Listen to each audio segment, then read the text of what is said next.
atas takdir, berjalan di jembatan kehidupan untuk menemukan jati diri. Assalamualaikum warahmatullahi wabarakatuh. Berapi literasi menyala penuh kehangatan dalam buayan Leksa Medas. Salam literasi. Dewan juri yang saya hormati dan teman-teman hebat para api literasi dengan semangat yang membara yang saya cintai. Hai Sobat Leksa, bagaimana kabarnya? Semoga semuanya tetap sehat dan semangat dengan api literasi yang terus menggelora dalam kita semuanya.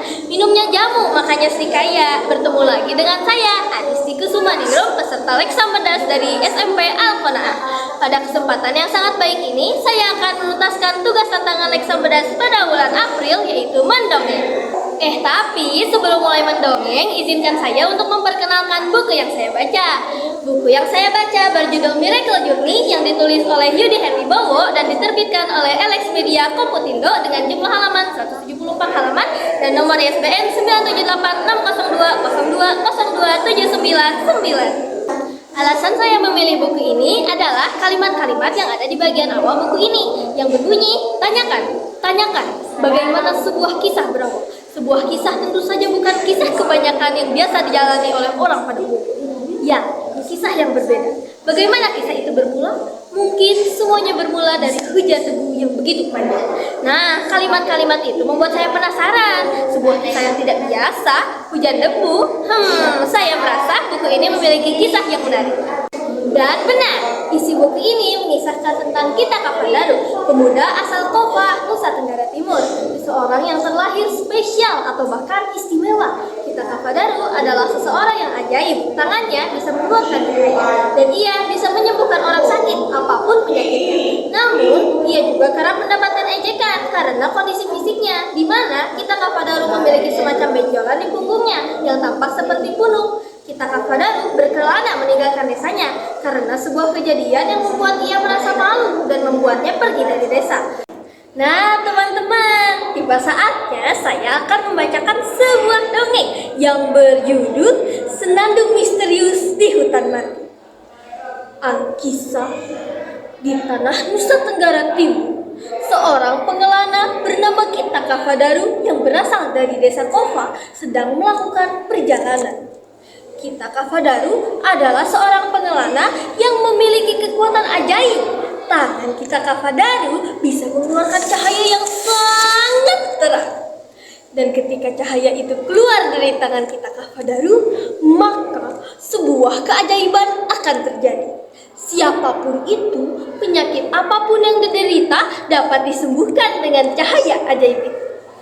Pada suatu hari, ia sedang melewati hutan mati. Sepanjang perjalanan, ia mendengar suara senandung aneh di hutan itu. Namun, ia beranggapan itu mungkin hanya suara angin yang terkena ranting-ranting. Mungkin di hutan itu semua pohonnya mati sehingga tampak sangat menyeramkan. Dari kejauhan, Kita Kavadaru melihat 3 orang pemuda yang sedang menenangkan seorang pemudi yang sedang menangis. Kita Kavadaru pun mencoba menyapa mereka. Hai semuanya, apakah semua baik-baik saja? Ucap Kita Kavadaru. Lalu salah satu pemuda pun mengangguk. Ya, semua baik-baik saja. Melihat mereka sedang sedih, Kita Kavadaru tidak berani bertanya terlalu banyak. Ia pun hanya mengangguk dan melanjutkan langkahnya. Baru saja 4 langkah Kita Kavadaru berjalan, pemudi yang sedang menangis itu bertanya, apakah engkau akan ke sana? Tanya pemudi itu. Kita Kavadaru pun menoleh dan mengangguk. Jangan ke sana, ujar wanita itu dengan sangat ketakutan. Salah satu temannya kemudian mendekat dan menenangkannya. Tapi pemuda itu malah semakin berteriak, jangan ke sana. Penduduk desa di sana telah membakar seorang perempuan yang tidak bersalah. Kita Kavadaru pun sangat terkejut mendengar itu. Kita Kavadaru pun bertanya apa yang telah terjadi. Ia pun meminta Ana Mambait, pemudi itu, untuk menceritakan apa yang telah terjadi. Setelah selesai bercerita, Ana kembali menangis. Itu kisah yang mengerikan, ujar Kita Kavadaru. Setidaknya kita harus menemukan jasad Tiana, ujar Ana. Kita Kavadaru pun mengiyakan. Akhirnya mereka pun mencari ke dalam gubuk Tiana yang sudah hangus. Mereka pun terkejut dan kebingungan karena mereka tidak menemukan tanda-tanda keberadaan jasad Tiana sama sekali. Mereka pun memutuskan untuk mencari ke tempat lain. Hari sudah mulai gelap, mereka sudah kelelahan dan memutuskan untuk beristirahat. Mereka masih juga belum menemukan Tiana, dan sekarang mereka hanya bisa berdoa dan berharap agar Tiana ditemukan. Di saat harapan mereka hampir hilang bersamaan dengan cahaya senja, mereka pun menemukan Tiana sedang meringkuk lemah di tengah hutan. Keadaannya sangat parah. Sekujur tubuhnya dipenuhi oleh luka bakar yang mengerikan. Semua merasa iba dengan Tiana.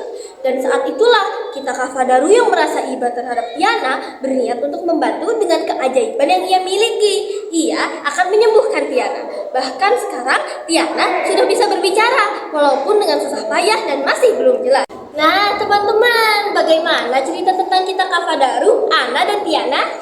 Dari kisah pilu yang dialami oleh Tiana Mutu, tentu saja banyak hikmah yang bisa kita ambil.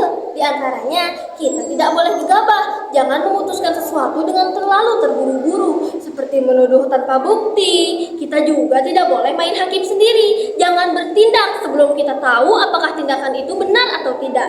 Kita juga harus saling membantu dan pantang menyerah. Jadilah diri kita sendiri, terima diri kita apa adanya, syukuri dan manfaatkan segala potensi yang ada dalam diri kita. Siap teman-teman? Memetik buah pakai galah, lebih mudah memetiknya. Jika hidup banyak masalah, pasti ada solusinya. Mohon maaf atas segala kesalahan saya dan terima kasih untuk perhatiannya. Minal aidin wal faidin. Wassalamualaikum warahmatullahi wabarakatuh.